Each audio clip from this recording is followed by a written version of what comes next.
Hey guys, welcome back to another daily devotional corner. It is day 21 of vlogging for 31 days. And no, I have not vlogged for exactly every day. I felt like I did shorts maybe starting this week, maybe like 2 or 3 days out of the week in place of an actual vlog, like things like I just like made meals and kind of like turned them into a short. But I said I kind of want to do these daily devotionals. If not every day, definitely every other day, right? Because we have to stay encouraged, okay? But I ripped and ran yesterday, and didn't even have time to really pick up my camera. And then I did the same thing today. I just been having lots of things to do that just been requiring my time, and and it's not really worth filming. It's like a lot of personal stuff, and really just tying up some loose ends and really preparing myself for another year for work, at the school.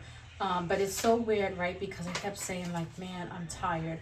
And I didn't get up, and, in the morning, normally I like to get up and I, read my word, I read my devotional, and then I kind of put it in my mind, and I let the Lord lead me to where he wants me, what he would like for me to share.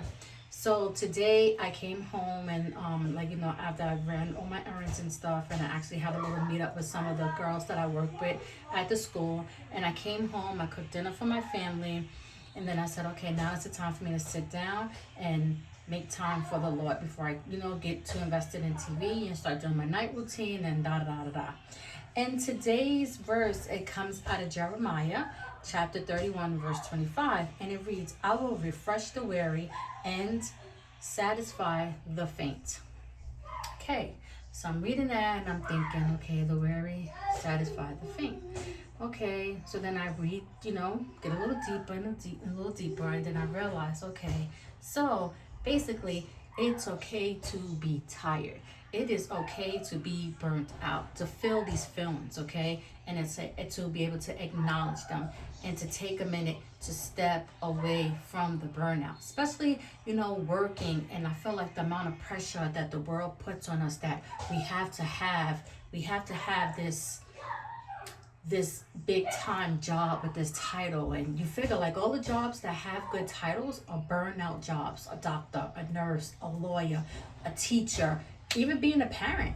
You didn't realize like being a parent and still having to work, it is burnout. But constantly going, not including the extracurricular activities that we have for the kids, and having to cook dinner, the amount of laundry, whether you have children or whether you're single, whether it's just you and your spouse. We got to think about the amount of time that we have to go into preparing for school, or preparing for work when we have deadlines to meet and making our goal. And let's see, what else could it be? It could also be just the daily days that we spend in our life, having to go to the grocery store on top of everything that we have to do. It never stops. It's always something, right? But what do you do to bring yourself back? And I'm not talking about a vacation, because once the vacation over, when I go on vacation, when I come back, I'm tired from the vacation, because I felt like I toured, I hung out, I did a lot, I did, all the little fun things. So vacation is not really a vacation from, I need a vacation from the vacation. So that's not a break, even if you go and you do a little like time to yourself, like, okay, at the spa, when you come back, yeah, you feel refreshed. Like, I guess it's like momentary, right? What do you do to really bring yourself back? Okay. For one, I feel like when we're so busy trying to do for others and trying to maintain a certain lifestyle and like stature in life, we neglect our own needs, okay? And we neglect our own needs, and I guess the way God provided, for us to be able to take care of our needs. He never once in the Bible does it say to go out and become this millionaire. Do you understand me? Like, we live life so wrong that they think like you have to go to school, this is what you have to do. And I'm not saying that these things is wrong. I do not for one discredit that, okay? Because I just feel like my life needs to be in alignment for where the Lord puts me, because he also tells you in the word that we are not to work to be rich. Do you understand me? That should not be our ultimate goal, to be rich or to keep working. No. Okay. The world promises us happiness and contentment, but when it doesn't live up to that, we are discouraged, we're hurt, we feel disappointment, we feel like we fell short, we feel like, okay, what am I going to do? And then you're trying to figure out a plan A with a plan B, and instead of just staying where God has you, and that is in his alignment, where he wants us to be. Do you understand? But we get so caught up in the worldly world of how they're trying to tell us what we need to be doing. That's not the plan God has for our life. You understand? But I feel like there's like, if you notice, like sometimes, like with some preachers, they say, yeah, I went to school and I, started as I did business or whatever. But that's not the plan that God had for their life. So they find themselves in the actual plan, and that was to be a leader. It's like, so you have to figure out what is the plan that God has for your life. And we have to think about it, okay? And our ultimate goal is not to be rich, because everything on this earth is temporary. Nobody is promised tomorrow. Nothing that we gain on this earth do we take with us when we go on and we die. Do you understand me? The only thing that we take with us is the love, and that what we do here on earth that matters. You understand? Sometimes I get, tongue twisted, but I feel like if we follow God's lead, he's like the renewal for us. Okay, he's able to help us be able to get back into alignment. So that could be, spending time in his word, reading the word, listening to gospel music. It can be a church, and just spending time in his presence, even if it's just sitting there and just in silence and just asking him, Lord, just meet me where I'm at, just sit in his presence. You don't even have to read the word, but I feel like when you just sit in his presence, it opens the door for wisdom, okay, for the renewal of your mind. It changes your perspective on the things that really matter. Do you understand me? Does that really matter? Does it really matter in the end?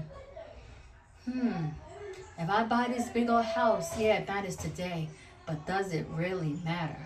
If I buy this car, if I work this hard, yeah, my kids won't have to worry, but in the end, we don't have control over what the actual plan is. So all we can do is trust in God.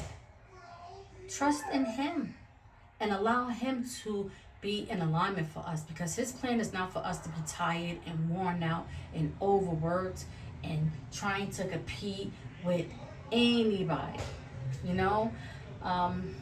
That's why I don't, not to get off topic, I don't really do social media like Instagram. I just recently started a Facebook, and it's because I wanted, to start posting my content, over there. And I'm not going to sit here and say that, I felt like if I was going to do YouTube, yes, I would like to do YouTube, because I felt like it could be a source of income for me, of course.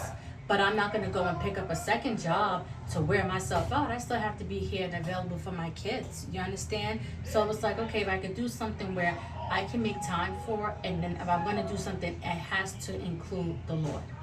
Okay?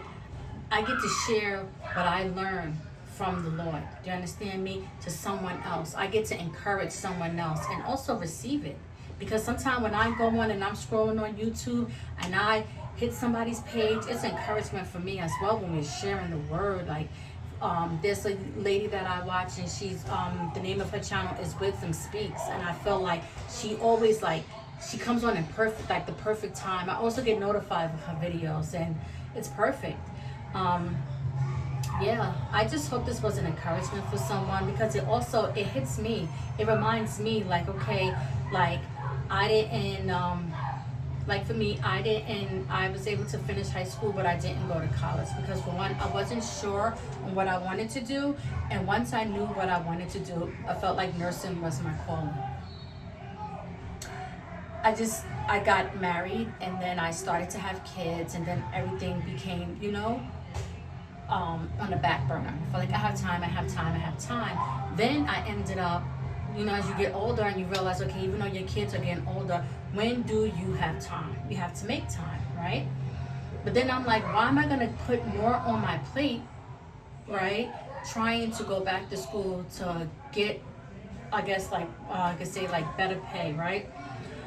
And wear myself out and then maybe turn around and not even be satisfied. And I'll never know if I don't go ahead and try it, right? But I just feel like that's not where God is leading me. And that's where you have to be in a perfect alignment and able to, remember before I talked about being able to let go of your plans, okay? So this was my plan for my life. And I felt like if it was God's thing for me to do, I would be flourishing it. Do you understand me? But I feel like sometimes God don't give you certain things because I'll be basing my life over on a title versus of what I really bring to the table. A title doesn't make me. Do you understand me? Because everything, and I realized working in the health office at the school, that everything that a certificate or a license gets you is everything that comes natural to me. And it comes natural where it's giving out of love versus because this is just my job. This is what comes naturally to me. So a title doesn't make me. A title doesn't make you. Do you understand me? God made you who he wanted you to be. And we have to live in what did God make me to be. Not the dreams and aspirations that I have because I feel like this is going to give me the lifestyle that I want to live. No matter what lifestyle you have, life is hard. Life is hard. So why not live life with the best tools? And that's in God. Because he'll never leave you nor forsake you. He knows the path that you are supposed to go. And that path, yes, though it may be narrow and the gate may be, no, I'm not even going to quote that because I'm about to say it wrong, but I know that the road is narrow and the gate, that's, forgive me, okay? But that means that it's not easy. It's not going to be easy, okay? But I refuse to allow myself to be burnt out trying to maintain a lifestyle that was never meant for me to have, okay? So I hope this was an encouragement for someone.